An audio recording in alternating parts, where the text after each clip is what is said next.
நீதி வழங்கும் போது அண்ணன் தம்பி சொந்தம் பந்தம் பணக்கார ஏழை எதையுமே பார்க்க கூடாதுடா. நாயத்தை மட்டும் தான் சொல்லணும். அனைவருக்கும் வணக்கம். 4 முனை போட்டி நாடாள போவது யார் என்று மாலை முரசு தொலைக்காட்சியில் ஒரு விவாதம் நடத்தினாங்க. அதில் நாம் தமிழர் கட்சியின் சார்பாக நான் கலந்து கொண்டேன். திமுகவின் சார்பாக தங்க தமிழ்ச்செல்வன் அவர்களும், அதிமுகவின் சார்பாக பாபு முருகவேல் அவர்களும், அதே போல் ஊடகவியலாளராக ஜீவ சகாப்தன் அவர்களும், அரசியல் நிபுணர் வலதுசாரி சித்தாந்தத்தை ஏற்றுக்கொண்ட அரசியல் நிபுணராக ஜேவி ஸ்ரீராம் அவர்களும், தாவேகாவின் சார்பாக தம்பி லயோலா மணி அவர்களும் கலந்து கொண்டாங்க. ஒரு விவாத அரங்கம் அது. அந்த விவாத அரங்கத்தில் மக்களும் பார்வையாளராக வந்திருக்காங்க. ஒவ்வொரு கட்சியின் சார்பாக வந்திருக்காங்க, சில பொதுமக்களும் வந்திருக்காங்க. நாம் தமிழர் கட்சி, அதிமுக, திமுக, அதே போல் தாவேகாவுடைய ஆதரவாளர்களும் அங்கே வந்திருந்தாங்க. ஒரு அரசியல் கட்சி பிரிவுகளாக உட்கார வைக்கப்பட்டிருக்காங்க. 6 பேர் உட்கார வைக்கப்பட்டிருக்காங்க. இப்போ நான் ஒரு கருத்து சொல்கிறேன்னா அந்த கருத்தை திமுகவின் சார்பாக வரக்கூடிய நபர் மறுக்கணும். இல்லை தாவேகா சார்பாக ஒரு கருத்து சொல்கிறேன்னா அந்த கருத்தை நான் மறுக்க போகிறேன். இப்போ நான் உங்களை கிரிட்டிசைஸ் பண்ணுறேன், நான் உங்களை விமர்சனம் பண்ணுறேன்னா அதுக்கு பதிலாக தாவேகாவின் சார்பாக வந்திருக்கக்கூடிய அந்த நபர் மறுத்து பேசணும். அதை விட்டுட்டு மேடைக்கு கீழே இருக்கக்கூடிய தாவேகாலேருந்து வந்திருக்கக்கூடிய நபர்கள் மறுத்து பேசுவது, கூச்சலிடுவது எந்த மாதிரியான அரசியல்? அதாவது செங்கோட்டையனுடையவருடைய படத்தை, செங்கோட்டையன் கட்சியில் சேர்ந்ததுனால ஜெயலலிதாவுடைய படத்தை சட்டப்பையில் வைக்க அனுமதிச்சிட்டீங்க. செங்கோட்டையன் கட்சியில் சேர்ந்ததுனால அம்மையார் ஜெயலலிதாவுடைய நினைவு மலர் வணக்கம் செய்கிறீங்க. நாளைக்கு திமுகவிலிருந்து ஒரு நபர் வந்தால் கலைஞர் கருணாநிதியுடைய நினைவிடத்தை போய் நிற்பீங்களா? கலைஞர் கருணாநிதியுடைய புகைப்படத்தை பயன்படுத்துவீங்களா என்ற கேள்வியை நான் எழுப்புறேன். இதுக்கு லயலா மணி என்ன பண்ணிருக்கணும்? மறுப்பு சொல்ல. அடுத்து 2வது சுற்றில் ஒரு பேச வருவார், மறுப்பு சொல்லியிருக்கலாம். இதனால தான் சொல்கிறேன், இது கொள்கையற்ற அப்படின்னு நான் நிறுத்திட்டேன். ஆச்சரியக்குரியோ கேள்விக்குரியோ அப்படிங்கிறதான் அர்த்தம். கொள்கையற்ற நிப்பாட்டுறேன். கீழே ஆடியன்ஸ் ஒருத்தர் கொள்கையற்றன்னு சொன்னாலே தற்குறி அப்படின்னு ஒட்டுமொத்த தமிழ்நாட்டு மக்களுக்கும் தெரியும். அவர் திமுக தான் என்ன தற்குறின்னு சொல்லி தாவேகா தலைவர் பக்காமாஸ் கட்சியோட தலைவர் சொல்றாரு. ஆனால் உண்மையிலே ஒட்டுமொத்த தமிழ்நாட்டு மக்களுக்கே தெரியும் தாவேகானாலே தற்குறி தான். அது தமிழக வெற்றி கழகமா தற்குறி வெற்றி கழகமா என்கிற அளவுக்கு தான் மாறி இருக்கிறது.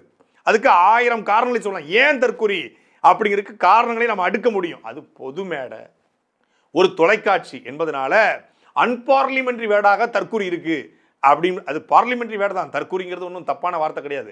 ஆனாலும் நானாகவே சபை நாகரிகம் கருதி தற்குறிங்கிற வார்த்தையை தவிர்த்தேன்.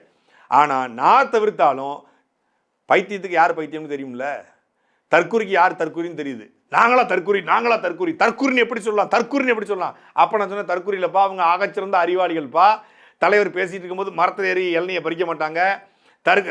ஏர்போர்ட்டில் பன்னி மேஞ்ச மாதிரி ஓட மாட்டாங்க. முதல் காட்சிக்கு தியேட்டரை திறந்த மாதிரி தலைவருடைய பேருந்து வருதுன்னா அந்த பேருந்தில் ஏற மாட்டாங்க.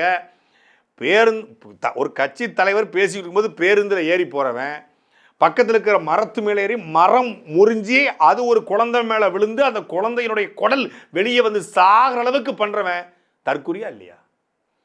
எந்த கட்சி கொடுத்தா ஜென்ரேட்டர் மேலே ஏறி பார்த்துருக்கோமா? எந்த கட்சி கொடுத்தா மரத்து மேலே ஏறி பார்த்துருக்கோமா? எந்த கட்சி கொடுத்தா கூரை மேலே ஏறி பார்த்துருக்கோமா? எந்த கட்சி கூட்டத்திலேயாவது இப்படி செருப்புகள் கிடந்து பார்த்துருக்கோமா? எந்த கட்சி கூட்டத்திலேயாவது அந்த கட்சியின் துண்டு சாக்கடைக்குள்ள கிடந்து பார்த்துருக்கோமா? திமுக ஊழல் கட்சி, லஞ்சம் வாங்குகிற கட்சி, கரப்ஷன், கலெக்ஷன், கமிஷன், வாரிசு அரசியல், அடக்குமுறை, அநீதி, ஆத்துமணல் கொள்ள, கனிம வள கொள்ள, இயற்கை வள சொல்ற எல்லாம் பண்ற கட்சி. ஆனால் அந்த கட்சி துண்டை, அந்த கட்சியினுடைய துண்டை கீழே போட மாட்டான். அவன் குடிச்சிருந்தா கூட அந்த துண்டை கீழே போட மாட்டான். அதிமுக கட்சி திமுகவை போலவே எல்லா குற்றச்சாட்டையும் வைக்க முடியும். ஆனால் அதிமுக கட்சியின் துண்டு கீழே கிடக்குமா? டிடிவி தினகரன் கட்சி துண்டை கூட அவன் கீழே போட மாட்டான். பாமக கட்சி துண்டை கீழே போடுவானா? பாஜக துண்டு கீழே போடுவாங்களா? பாஜக மேலே 1000 குற்றச்சாட்டை வைக்கலாம். ஆனால் அந்த துண்டை அவன் உயிராக மதிப்பான். நாம் தமிழர் கட்சி துண்டை அவர்கள் போற்றி பாதுகாப்பாங்க. துண்டு என்பதும் கட்சியின் கொடி என்பதும் உணர்வுபூர்வமாக, அறிவுபூர்வமாக அந்த இணைந்தது. வெறும் துண்டு கிடையாது, வெறும் கொடி கிடையாது. அது ஒரு ஒரு வரலாறு அப்படின்னு நினைப்பாங்க. அந்த நாம் தமிழர் கட்சியுடைய கொடியை வச்சு தான் குழந்தையே வாங்குவாங்க. இறக்கும்போது அந்த கொடியை என்ன போத்துன்னு நினைக்கக்கூடியவங்க. அந்த கொடிங்கிறது சாதாரண கொடியில் கரிகால் சொல்லணும், ராஜேந்திர சொல்லணும், ராஜராஜ் சொல்லணும், என் தலைவன் பிரபாகரன் தூக்கிய கொடின்னு சொல்லி உணர்வுபூர்வமாக நிற்பாங்க. அந்த கொடியை துண்டை கீழே போடுவாங்களா? அதுவும் அந்த புலி சின்னம் போட்ட, விவசாய சின்னம் பதித்த, சீமானுடைய புகைப்படம் போட்ட, தலைவர் படம் போட்ட துண்டை கீழே போடுவாங்களா? உயிரான துண்டை ஒருத்தன் கீழே போட்டால் அடிச்சு போடுவாங்க. கொடி கீழே கிடந்தா கட்சி கூட்டத்துக்கு வரக்கூடியவங்க வண்டியை நிப்பாட்டி அந்த கொடி எடுத்து நட்டிட்டு தான் வராங்க. காற்றுல விழுந்தா கூட அவ்வளோ மதிப்பாங்க. அந்த மாதிரி தலைவர் படத்துக்கு முன்னாடி கால் மேல கால் போட்டு உட்கார்ந்ததுக்கு எனக்கு அவ்வளோ பேர் திட்டினாங்க. தலைவர் மேலே கால் மேலே கால் போட்டு உட்காராதீங்க, ஒரு புகைப்படத்துக்கு கூட உட்காரக்கூடாதுன்னு சொல்லக்கூடிய உணர்வுபூர்வமானவர்கள். ஆனால் கட்சி துண்டை தூக்கி சாக்கடையில் போடுறான். கட்சி துண்டை தூக்கி கண்ணாபுரம். ஒரு கூட்டம் முடியுது கரூரில், கூட்டம் முடியுது திருச்சியில், கூட்டம் முடியுது திருவாரூரில், நாகப்பட்டினத்தில், பெரம்பலூரில், அரியலூரில் 1000 துண்டுகள் புறக்கினாங்க. அவ்வளோதான் அந்த துண்டின் மீதும் அந்த கட்சி கொடியின் மீதும் கொடுக்குற மதிப்பு. இவன் பேர் என்ன, தற்குறியா இல்லையா? அப்படி அவரை நான் தற்கூறினே சொல்லலை, சொல்லாமலே கேள்விக்குறின்னு சொல்றதுக்கு கீழேருந்து கத்துறான், கீழேருந்து கூச்சலிடுறான் அப்படின்னு அர்த்தம். வாதத்தில் தோற்பவன் அவதூற கையில் எடுப்பான். பேசும்போது டிஸ்டர்ப் பண்ணணும். நான் கேட்ட கேள்விக்கு லயோலா மணியோ எந்த மணியோ பதில் சொல்லலை. அந்த மக்கள் அரங்கத்தில் நான் கேள்வி கேட்டேன், தாவேக்காவுடைய கொள்கை என்ன? பதில் இல்லை. செங்கோட்டையன் படத்தை வைத்தீர்களே, நாளைக்கு கருணாநிதி படத்தையும், ஜெயலலிதா படத்தை வைத்தீர்கள், நாளைக்கு கருணாநிதி படத்தையும் சாவர்கர் படத்தையும் வைப்பீர்களா? இன்னைக்கு ஜெயலலிதா நினைவிடத்துக்கு போனது போல நாளைக்கு கருணாநிதி நினைவிடத்திற்கும் சாவர்கர் நினைவிடத்திற்கும் போவீர்களா என்கிற கேள்விக்கு பதில் இல்லை. சரி, அதிமுக வந்ததுனால செங்கோட்டையன் படம், சட்டப்பையில ஜெயலலிதா படம், நாளைக்கு திமுக யாராவது வந்தா கருணாநிதி படத்தோட ஏத்துவீங்களா? நாளைக்கு பிஜேபி உங்க கட்சியில யாராவது வந்தா சாவர்கர் நினைவிடத்துல போய் சமாதியில போய் வழிபடுவீங்களா?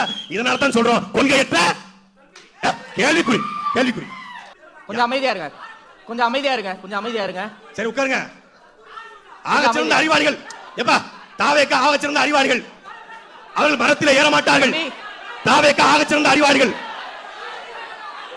சரி, கொஞ்சம் அமைதியா தம்பி, உட்காரு உட்காரு உட்காரு.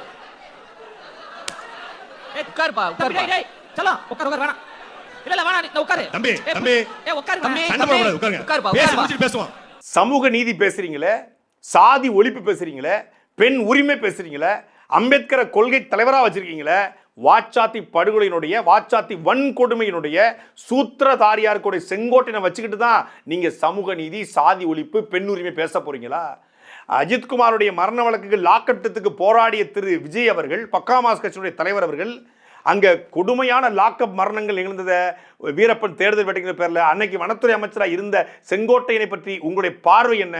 இப்படி லாக்அப் மரணங்களுக்கும் வன்கொடுமைகளுக்கும் காரணமான ஒருத்தர் தான் உங்க கட்சியில சேர்ந்தா மனித புனிதா மாறிவாரா என்ற கேள்விக்கும் லயலா மணிக்கிட்டையோ தாவேக்கா கும்பல் கிட்டையோ பதில் இல்லை. அதே போல அம்பேத்கரை கொள்கை தலைவர்ன்றீங்க, சாதி ஒழிப்புன்றீங்க, பிறப்புக்கும் எல்லா உயிருக்கும்ன்றீங்க. ஆனா கவின் ஆணவ படுகொலைக்கு உங்களுடைய பக்காமாஸ் கட்சியுடைய தலைவர் திரு விஜய் அவர்கள் ஒரு வார்த்தை கூட பேசலையே.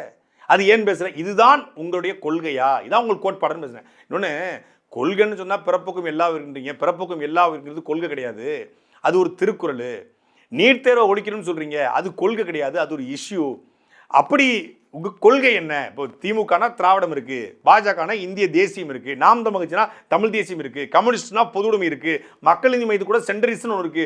உங்களுடைய கொள்கை என்னன்னு கேட்டேன். கொள்கையை கடைசி வரைக்கும் லயலாமணி சொல்லவே இல்லை.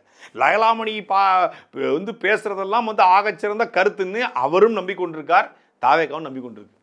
அவர் தாவேக்காவை குசிப்படுத்துறதான் பேசுறவங்க, மக்களை ஜஸ்டிஃபை பண்ண, மக்களுக்காக பேசுறேன். நாங்க பேசுறது மக்களுக்காக. நாங்கள் தாவேக்காவை நோக்கி விமர்சனம் செய்யல, கேள்வி எழுப்புறோம். கொள்கை என்னங்கிறது விமர்சனமா? கேள்வி. செங்கோட்டையன் படத்தில் சட்டப்பையில் இருக்க ஜெயலலிதா படம் நாளைக்கு கருணாநிதி படமாக மாறுமா, திமுக காரன் வந்தான்ங்கிறது விமர்சனம் கிடையாது, கேள்வி. கேள்வியை தான் எழுப்புறோம். கேள்வி போது எங்களை மட்டுமே விமர்சனம் பண்றாங்கன்றாங்க. அதே மேடையில் தங்கத்தமிழ் சொல்லி இருக்கும்போது மணிப்பூர் கலவரத்திற்காக பேசக்கூடிய திமுக ஏன் பரந்தூருக்கும், ஏன் தூய்மை பணியாளர்களுக்கும், ஏன் மேல்மா விவசாயிகளுக்கும் பேசல? இங்க தொடர்ச்சியாக அங்கே கௌரி லங்கேஷையும் ஆனந்த் டெல்டும் டேவையும் ஸ்டான்சாமியும் கைது பண்ணுவது போல, கௌரி லங்கேஷை சுட்டுக் கொள்வது போல, அங்கே கருத்து சுதந்திரம் பறிக்கப்படுவது போல இங்கே இந்த ஆட்சியில் எங்கள் மீது பல வழக்கல் பாய்ச்சப்பட்டிருக்கு. ஏன் என் மேலேயே 14 வழக்கு குண்டு சட்டம் பாய்ச்சப்பட்டிருக்கு. அங்க அவங்க எப்படியோ இங்க இவங்க எப்படி, அங்க பாஜக இங்க திமுக என்ற விமர்சனத்தை அதே விடல வச்சேன். அதுக்கு தங்கத்தமிழ் சொல்லணும் பதில் சொல்லல, மற்ற யாரும் பதில் சொல்லல. கேள்விக்கு பதில் சொல்ல முடியாம எங்களை கூத்தாடின்றாங்க. அப்ப சீமான் கூத்தாடி இல்லையா? சாட்டை துரைமுருகன் ஒரு படத்தை நடிச்சிருக்காரு, அவர் ஒரு கூத்தாடி இல்லையா? அப்படின்னு சொல்லி லயலாமணி அவர்கள் மடக்கிறாராமா. கூத்தாடி அரசியலுக்கு வரக்கூடாதுன்னு சொல்லல, ஆனால் கூத்தாடி என்கிற பிம்பத்தை மட்டுமே வைத்துக்கொண்டு அரசியலுக்கு வரக்கூடாது. அண்ணன் சீமான் அவர்கள் கூத்தாடிங்கிற பிம்பத்தை வச்சுக்கிட்டு தான் அரசியலுக்கு வந்தாரா? தன் ரசிகர்களை தொண்டர்களாக மாற்றி அரசியலுக்கு வந்தாரா? சீமான் என்ன ரசிகர்களை சிந்திச்சாரா, மக்களை சிந்திச்சாரா? விஜய் ரசிகர் மன்றத்தை அப்படியே கட்சியா, மக்கள் மன்றமா மாற்றி அதை அப்படியே கட்சியா மாற்றி தன் ரசிகர் மன்ற தலைவனை கட்சியினுடைய தலைவராக மாற்றிருக்காரு. ஏன் சேலத்தில் பார்த்திபன் யாரு, கரூருக்கு மதியழகன் யாரு, லெஃப்ட் பாண்டியா ரைட்டு பாண்டியா? அவர் யாரு? இந்த மதுரையில் இருக்கிற விஜய் அன்பன் யாரு? புஷி ஆனந்த் யாரு? இவங்கெல்லாம் விஜயினுடைய ரசிகர் மன்ற தலைவர்கள், மாவட்ட செயலர்கள். நானோ, இடுமானம் கார்த்திகோ, ஃபாத்திமா ஃபர்கானாவோ, அபுபக்கரோ, அண்ணன் ஹிமாயினோ, பாக்கியராசனோ, மணி செந்திலோ, திருநெல்வேலி சத்யாவோ, இல்லை கன்னியாகுமரி மரிய ஜெனிஃபரோ, தம்பி ஹிம்லரோ, கோவை கார்த்திகாவோ, அப்துல் வஹாப்போ, தம்பி சல்மானோ, இல்லை தாரிகாவோ, இல்லை கார்த்திகை செல்வனோ, கார்த்திகேயனோ, சுனந்தாவோ, இல்லை வெண்ணிலா தாய்மனோ சீமானுடைய ரசிகர் மன்ற தலைவர்களா? சீமான் இந்த இனத்திற்காக, மொழிக்காக, பண்பாட்டுக்காக, கலாச்சாரத்துக்காக பேசுகிறார். என் தலைவன் பிரபாகரன் என்கிறார். ஈழம் என்பது அவசியமில்லை, அது அரசியல் என்று பேசுகிறார். என் மீனவனை அடித்தால் சிங்கள மாணவனை அடிப்பேன் என்று சொன்னதற்காக தேசிய பாதுகாப்பு சிறைக்கு வர தொடர்ச்சியாக கருணாநிதி காலத்தில் திமுக ஆட்சியில் தொடர்ச்சியாக 3 முறை கைது செய்யப்பட்டு ஈழத்திற்காக பேசுகிறார் என்ற ஒரே ஒரு காரணத்துக்காக மட்டும் தான் சீமான் கூட வந்தோம். நாங்கள் யாரும் ரசிகர் மன்ற தலைவர் கிடையாது. ரசிகர் மன்றத்திலிருந்து வரல. மாயன் குரூப் தர சூப்பர் நடிச்சாருங்க சீமான், அதுக்காக வந்தோமா? நீங்கள் கில்லி படத்தில் நடிச்சாரு, பள்ளி படத்தில் நடிச்சாரு, துப்பாக்கி எடுத்து சுட்டாரு, கத்தி படத்தில் நடிச்சாரு, பைரவால் நடிச்சாரு அப்படிங்கிறதுக்காக வந்தீங்களே ஒழிய அவரை போல சீமான் வரல. இப்போ நானும் படத்தை நடிச்சிருக்கேன். ஆனால் 14 வழக்குகள், குண்டர் சட்டம் 2010 இந்த காலத்தில் நிற்கிறேன். இதே லைலாமணி 2013 லைலா காலேஜில் உண்ணார்ந்து இருக்காப்புல ஈழ இனப்படுகொலை கண்டிச்சு. அப்போ திருச்சிக்கு வரும்போது லைலாமணி உள்ளிட்ட லைலாமணி, தம்பி செம்பியன், கள்ளக்குறிச்சி மணிகண்டன் எல்லாரையும் திருச்சியில் தங்க வச்சு அவங்களுக்கு சாப்பாடு வாங்கி போட்டு இவங்க பேரணி போகும்போது இவங்களை கிட்டத்தட்ட உளுந்தூர்பேட்டை வரைக்கும் இவங்களை பாதுகாப்பாக கொண்டு போய் விட்டது இதே துரைமுருகன் தான். சினிமா என்கிற ஒரே ஒரு பிம்பத்தை மட்டும் வைத்துக்கொண்டு தன் ரசிகர்களையே தொண்டர்களாக மாற்றி வருவதைத்தான் நம்ம எதிர்க்கிறோம் ஒழிய சினிமாக்கார அரசியல் வரக்கூடாதுன்னு சொல்லலை. அப்படி பார்த்தா கருணாநிதி சினிமாக்காரர் தான், எம்ஜிஆர் சினிமாக்காரர் தான், அண்ணாதுரை சினிமாக்காரர் தான். ஆனால் அந்த ரசிகர்களை வச்சுட்டு வந்தாங்களா கருணாநிதியும் எம்ஜிஆரும் அண்ணாதுரையும்? அப்படி இல்லை. பேசுனாங்க, எழுதுனாங்க. அந்த கருத்து நமக்கு முரண் இருக்கு. ஆனால் பேசி எழுதி மக்களோட நின்று நீங்கள் கிட்டத்தட்ட 1920 போடப்பட்ட பேஸ்மெண்ட்டு திமுகவுக்கு அது திராவிட கழகமாக மாறி அப்புறம் திராவிட முன்னேற்றமாக மாறி அதுக்கு பிறகு 18 வருஷம் டிராவல் பண்ணி எல்லா கிராமங்களையும் போய் சென்று சிறைப்பட்டாங்க, வழக்குகளை வாங்கினாங்க, போராடினாங்க, தடியடி நடந்துச்சு. மண்டை உடைப்பாங்க காங்கிரஸ்காரன் மண்டையை உடைச்சோன்னு கையில் வச்சு பொத்திக்கிட்டு ஊருக்குள்ளே ஓடி காங்கிரஸ் எங்களை அடிக்குதுன்னு சொல்லி மக்கள்கிட்ட அப்படி அனுதாபங்களை வாங்கி வாங்கி தான் திமுக வளர்ந்துச்சு. அப்படி இருக்கா? ஒரே வழக்கு தான் கரூரில். ஒரு வழக்குக்கு பாஜக போய் கட்சியை அடமானம் வைத்தாரா இல்லையா விஜய்? செப்டம்பர் 27க்கு பிறகு இன்னைக்கு வரைக்கும், இன்னைக்கு தேதி டிசம்பர் 1, செப்டம்பர் 27 டிசம்பர் 1 பாஜகங்கிற வார்த்தை விஜய் வாயில வந்துச்சா? இவர் சொல்றாரு, நீங்க பாஜகவுக்கு போய் மும்பையில் ஓட்டு கட்டிங்க. லைலாமணி இவனுடைய விமர்சனத்தை பாருங்க. ஆமக்கரி, திரள்நிதி, வெறும் சினிமாக்காரரு, இலைமலர்ந்தால் ஈழம் மலரும் பாஜகவுக்கு ஓட்டு கட்டாங்க. அறத பழசான இதுக்கெல்லாம் 1000 வீடியோ போட்டேன் நானே. தம்பி இடுமானம் கார்த்தி ஒரு 2000 வீடியோ போட்டிருப்பான். அவன் ஒரு புத்தகமே போட்டான். யார் பாஜக பீடியும் புத்தகம் விமர்சனம் பண்ணுறாங்க. இந்த புத்தகத்தை படிங்க. விஜய்க்கு தான் புத்தகம் படிக்கிற பழக்கம்னா தம்பி லைலாமணிக்குமா பழக்கம் இல்லை? நிறைய படிப்பீங்களே. இந்த புத்தகத்தை தயவுசெய்து தாவே கலசம் கூட புத்தகம் படிக்கிற பழக்கத்தை விட்டாங்க. இவங்களுக்கு தேவைக்கு புத்தகம் படிச்செல்லாம் பேசுறதுக்கு இவங்க ஒத்து கிடையாது. வர்றதை வாயில ஓலா அடிச்சு விடுவோம். இப்போ அவர் சாட்டை ஓட்டைங்கிறாரு. நான் அதே மேடையில் நீங்கள் லைலாமணியா இல்லை ஓலாமணின்னு கேட்டால் என்னத்துக்கு ஆகும்? அந்த மேடையில் உண்மையிலேயே நான் அணில் குஞ்சுன்னு சொல்லவே இல்லை. பொது மேடையில் நான் அணில் குஞ்சுங்கிற வார்த்தையை பயன்படுத்தவே இல்லை. ஆனால் நான் எதையெல்லாம் விமர்சிக்கலையோ விமர்சிப்பாரு அப்படின்னு நினச்சிக்கிட்டு லைலாமணி முன்கூட்டி ஏற்பட்டாப்புல நம்மளை அணில் குஞ்சுன்றாங்க. அதை ஆமக்கறி சொல்லலாமான்றாப்புல. நான் அணில் குஞ்சுன்னு சொல்லவே இல்லை. அடிக்கவே இல்லையப்பா. அடிக்கிறதுக்கு முன்னாடி என்ன அலறங்கிற மாதிரி நான் அணில்னு சொல்ல முடியாது. நம்மளை அணில்ன்றாங்க. நாங்கள் அணில் தான், ஆனால் நீங்கள் ஆமைன்றாப்புல. ஆமை புக்கு இந்த வீடு விளங்காது அப்படின்றாப்புல. ஆமைக்கறி என்பது ஈழத்தில் மிக சாதாரணமான உணர்வு. ஈழத்தமிழரோடு தம்பி லைலாமணி அவர்களுக்கு பழக்கம் இருந்தால் நீங்கள் கேளுங்க. அது ஈழத்தில் சாதாரண உணவு. கடற்கரை மக்கள்கிட்ட தமிழ்நாட்டிலையும் சாப்பிட்டு தான் இருக்காங்க, இன்னும் சாப்பிட்றாங்க பல பேர். அங்கே சாதாரண உணவு. அதை அவர் சாப்பிட்டான்னு சொல்கிறாரு. மான்கறி ஊறுகாவா இல்லை ஆமக்கறி விட்டாங்க, மான்கறியில் ஊறுகாவா பறக்க கதை விடுறாரு. அதாவது பூனை கண்ணை மூடிக்கொண்டால் பூலோகம் இருண்டு விடுதுன்னு நினைக்குமா. பாம்பு கறின்னு உலகத்தில் இருக்குது. நம்ம சாப்பிடலங்கிறதுக்காக இல்லைன்னு ஆயிருமா? பல பாடல்களில் வட இந்தியாக்களில் நாய்க்கறி சாப்பிட்றான். நம்ம சாப்பிடலங்கிறதுக்காக நாய்க்கறி இல்லைன்னு ஆயிருமா? கரப்பாம்பூச்சி இருக்கு பாருங்க, அதை பிடிச்சி சாப்பிட்றவங்க இருக்கான். நட்டுவாக்காளியை பிடிச்சி சாப்பிட்றாங்க. தேளு, கொடுக்கு இதெல்லாம் சாப்பிட்டுட்டு இருக்காங்க. உலகம் முழுமைக்கும் பல உணவுகள் இருக்குது. இப்போ நான் சின்ன பிள்ளைகள் நமக்கு பன்னிக்கறி நாம் சாப்பிட மாட்டோம். உலகத்திலே அதிகமாக சாப்பிடக்கூடிய கறியாக பன்றிக்கறி இருக்கிறது. பன்றிக்கறி ஆகச்சிறந்த உணவாக இருக்குது. நான் இப்போ இடையில சாப்பிட பார்த்தா ரொம்ப சுவையாக இருந்துச்சு. ஆனால் சின்ன பிள்ளையில் பன்னிக்கறி சாப்பிடுவாங்களா, இது பண்ணியே சாப்பிடுவாங்களா அப்படின்னு கேவலமாக கூட சில பேர் பேசுவாங்க. மாட்டுக்கறி நம்ம வீட்டில் சாப்பிட மாட்டாங்க. மாட்டுக்கறி சாப்பிடாத வரைக்கும் மாட்டை சாப்பிடுவாங்களா அப்படின்னு தோணும். ஆட்டுக்கறி கோழிக்கறி தான் நம்ம ஊரில் அதிகபட்சம், இல்லை மீன், ஆடு கோழி மீன் தான் பெரும்பாலும் உணவு. ஆனால் மாடு பன்றி தெரியாது. கண்ணுக்குட்டியை போய் சாப்பிடுவாங்களா? எப்படிங்க சாப்பிடுவாங்க?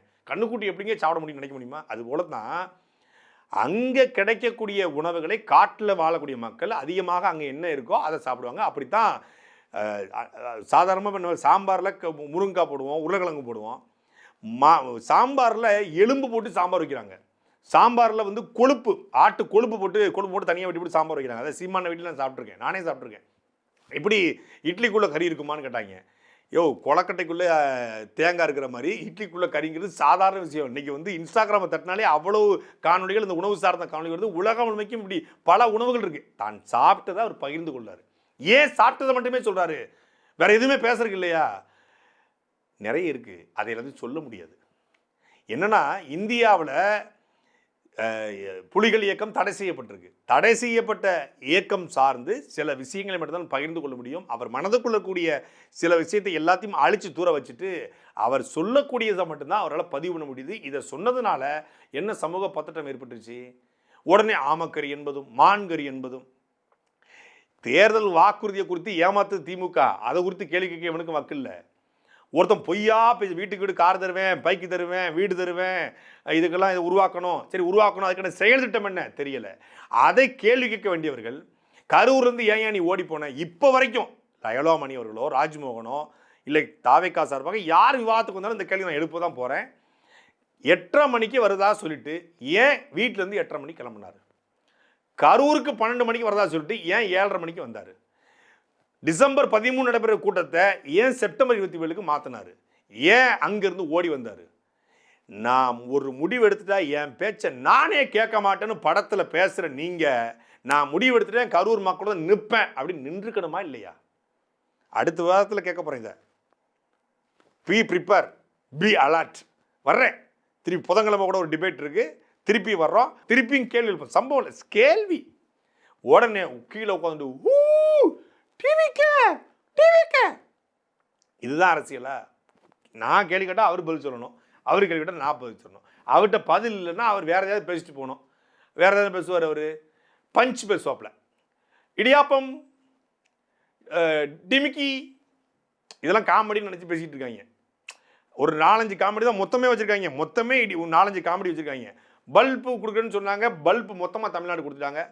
இடியாப்பம், டிமிக்கி, இதெல்லாம் காமெடின்னு நினைச்சு பழைய ஜோக்கு தங்கத்தோட மாதிரி தெரிஞ்சிட்டு இருக்காங்க.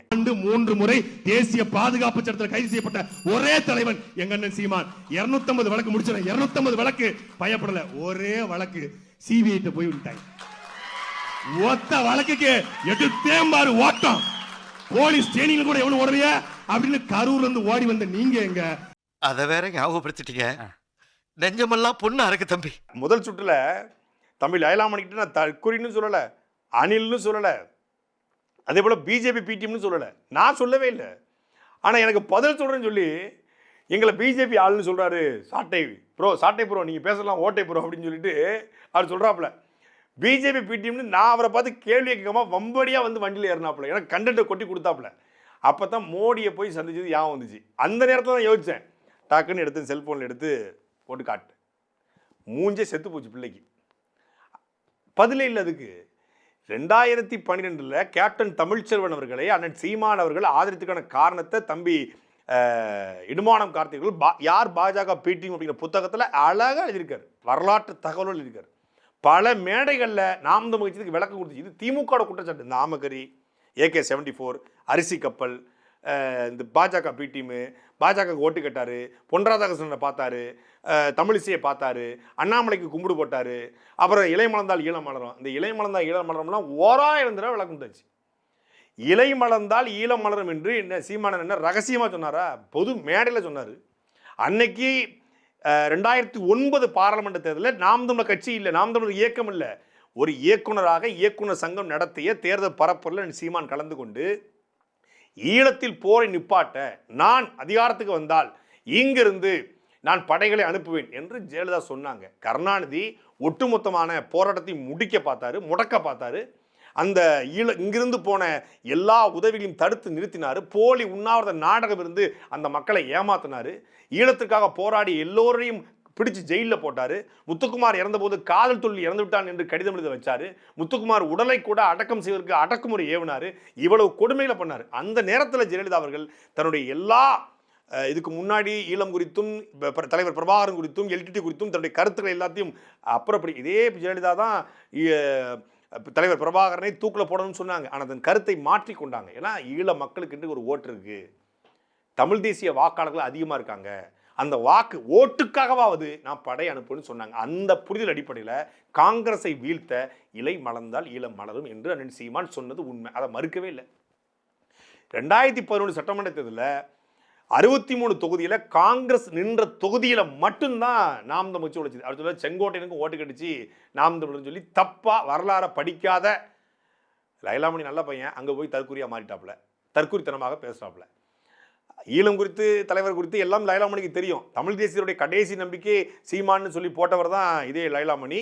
அதுக்கப்புறம் கடைசி நம்பிக்கையாக ஸ்டாலின் வந்து, அப்புறம் திருமாவளவன் வந்து, அப்புறம் பெரம்பூர் தொகுதி பரந்தாமன் வந்து, இப்போ விஜய் வந்திருக்காப்புல. அவருக்கு அவர் மாதிரி 4 கட்சி 5 கட்சி மாறிட்டு நம்ம வரல. ஒரே இயக்கம், ஒரே கொள்கை, ஒரே கோட்பாடு, சாகும் வரைக்கும் ஒரே பயணம் தான். அது மாற்று கருத்தில். அப்படி அதுக்கும் பல முறை விளக்கம் கொடுத்தாச்சு. அதே போல் திரள் நிதி, உலகம் முழுமைக்குரிய அரசியல் கட்சிகள், இயக்கங்கள், அமைப்புகள் க்ரௌட் ஃபண்டு வாங்குது.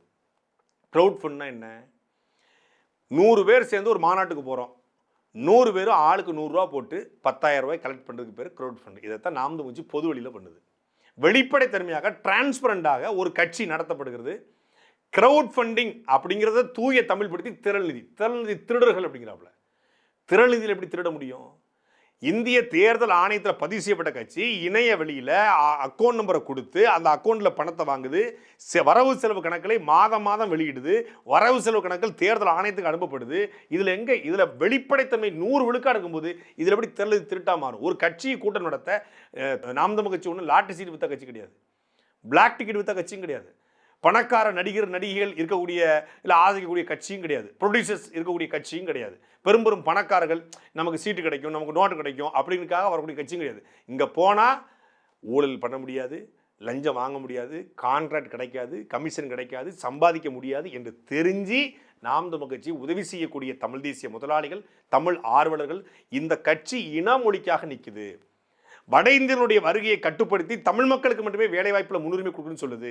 தமிழ்நாட்டு கோவிலில் தமிழ் மட்டுமே அர்ச்சனை மொழியாக, வழிபாட்டு மொழியாக இருக்குன்னு பேசுது என்ற அடிப்படையில் நாம் தமிழ் கட்சி உதவி செய்கிறாங்க.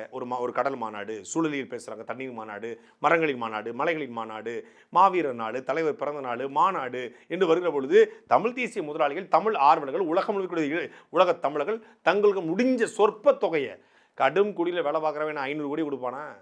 அதனால் முடிஞ்ச ஒரு 2 ரூபாய் 3 ரூபாய் அனுப்பிச்சி விடுவான். அப்படி ஒரு வெளிப்படைத்தன்மை பண்ணக்கூடிய திரள் நிதியை கேட்ட கேள்விக்கு பதில் இல்லை. கொள்கை என்னன்னு கேட்டால் பதில் இல்லை. செங்கோட்டையன் சட்டப்பையில் ஜெயலலிதா படத்துக்கு ஏன் இருக்குன்னு பதில் இல்லை. 2014 போய் நாடாளுமன்ற தேர்தல் பிரச்சாரத்தின் போது மோடியை போய் சந்திச்சாரு, ஏன் சந்திச்சாரு அப்படின்னு பதில் இல்லை.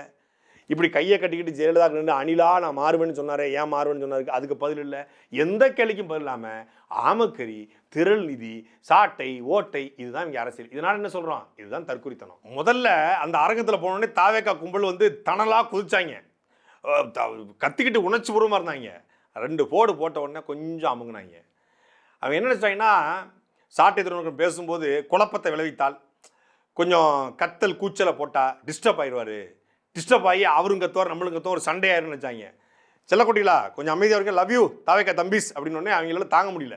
என்னடா இவர் லெஃப்ட் ஹேண்டில் டீல் பண்ணிட்டு உட்காந்துருக்கா அப்படின்னு. அதாவது புறச்சூழலில் பூகமே நடந்தாலும் அகச்சூழலை அழகாக வைத்துக்கொள்வோனே வெல்ல முடியும்னு சொல்லி ஈசா சத்குரு ஜக்கிவா சொன்னாப்புல. ஜக்கி பேசுறதுல எனக்கு ஒரே ஒரு வார்த்தை மனசில் பதிஞ்சது ஒன்று தான். அதனால் நீ என்ன கத்துனாலும், நீ என்ன கதறினாலும், என்ன கூச்சல் விளைவித்தாலும், ஏன் சேரையே தூக்கி போட்டாலும் அந்த சேரை தூக்கிட்டு வந்து ஆஃபீஸில் கொண்டு போடணும் ஒழிய சண்டை போட வாய்ப்பு இல்லை. கேட்குற கேள்விக்கு தான் பதில். கேள்வி கேட்டால் கேள்விக்கு பதில் சொல்லுங்க. ஒரு ஆள் அனுப்பு, ராஜ்மோகன் அனுப்புங்க, இல்லை புஷி அனுப்புங்க, நல்லா அருமையான பேச்சாளர் ஆதவ் அனுப்புங்க, பெரிய ஆள் அனுப்புங்க. சின்ன சின்ன பசங்க அனுப்பாதீங்க, பூரா நம்ம தம்பிகளாக இருக்காங்க. போய் பெரிய ஆளை யாராவது வர சொல்லுங்கள், அடுத்த விவாதத்துக்கு பெரிய ஆளை தான் வர சொல்லுங்கள். கேள்வி கேட்போம், கேள்விக்கு பதில் சொல்லுங்கள். அப்படி ஆரோக்கியமாக கொண்டு போவோம் அரசியலை. அதை விட்டுட்டு கேள்வி கேட்டால் கொஞ்சம் கத்துறது, இந்த கூச்சல் போடுறது இதெல்லாம் விட்டுருங்க. நாங்கள் கத்துனா தாங்காது. தம்பி தம்பி தாவேக்கா தம்பி செல்லக்குட்டி, லவ் யூ செல்லக்குட்டி, உட்கார் செல்லக்குட்டி. உட்கார் தங்கம், பேசிக்கலாம். இப்ப தாவேக்கா யாரும் தற்கொலைன்னு சொல்லாதீங்கப்பா. ஆக சிறந்த அறிவாளிகள். அவங்க தலைவர் பேசிட்டு இருக்கும்போது மரத்தை தின்ன தேங்காய் பறிக்க மாட்டாங்க. அவங்க தலைவர் வரும்போது கொள்கை என்கிட்ட டிவிக்கு கத்த மாட்டாங்க. இருங்க ஒரு நிமிஷம் அமைதியா இருங்க. சரி கொஞ்சம் அமைதியா இருங்க. இருங்க. இல்ல ஒரு நிமிஷம் அமைதியா இருங்க. இல்ல இது பேசலாம். இனிமே இப்பெல்லாம் தனியெல்லாம் வராது. வீட்டுல யாராவது பெரிய வந்தா வர உண்மையிலே தாவேக்கோட தம்பிமாரில் பார்க்கும்போது எனக்கு பாவமாக தான் இருக்கு. ஒவ்வொரு கட்சியினுடைய உறுப்பினர்களுக்கும் தொண்டர்களுக்கும் அந்த கட்சி தலைவரை பார்க்கணும், அவரோட புகைப்படம் எடுக்கணும், அவரோட ஒரு உறுப்பினரை கொடுத்தா கூட வாங்கணும்னு ஆசைப்படுவாங்க. இப்போ திமுகனா ஸ்டாலின் கையால் உறுப்பினரை வாங்கினத பெருமையாக நினைப்பாங்க. அதிமுகனா எடப்பாடி பழனிசாமி அவர்கள் கையில் உறுப்பினரை வாங்கினா பெருமையாக நினைப்பாங்க. நாம் நம்ம கட்சினா அண்ணன் சீமானோட கையில் உறுப்பினரை வாங்குவதை பெருமையாக நினைப்பாங்க. இப்போ பாஜகனா இங்கக்கூடிய மாநில தலைவர்களோ இல்லை தேசிய தலைவர்களோ இல்லை மோடி கையால் உறுப்பினரை வாங்கினா அவங்க பெருமையாக நினைப்பாங்க. அது போல தானே விஜய்டியும் வாங்கணும் தாவேக்கா தம்பிமார்களுக்கும் ஆசை இருக்கும். ஆசைப்படலாம், நடக்கணும்ல. பனையூர் பாப்பா நீ படிதாண்டாத பாப்பாங்கிற மாதிரி அவர் வாழ்ந்துக்கிட்டு இருக்காரு. வேற வழி தெரியல எனக்கு.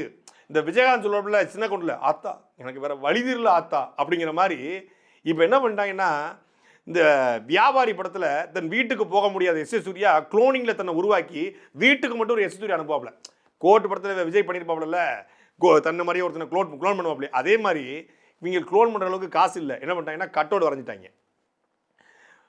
குட்ரா ஃப்ளெக்ஸ் கடைக்கு போடா, ஒரு ஃப்ளெக்ஸ் ஆடுறா தலைவர் படத்தை, வீட்டை விட்டு வெளியே வரமாட்டாரா இப்போ பாடுறா அப்படின்னு சொல்லி ஃப்ளெக்ஸை எடுத்து கட் அவுட்டாக செஞ்சு விஜய் மாதிரியே ஹைட்டில் வச்சு அதை அப்படி கையில் கொடுக்குற மாதிரி ஏற்கனவே உறுப்பு கொடுத்து ஏதோ இது கொடுத்துருக்காப்புல, கிஃப்ட் கொடுத்துருக்காப்புல, அந்த ஃபோட்டோவை கட் பண்ணி கொண்டு வந்துட்டாங்க.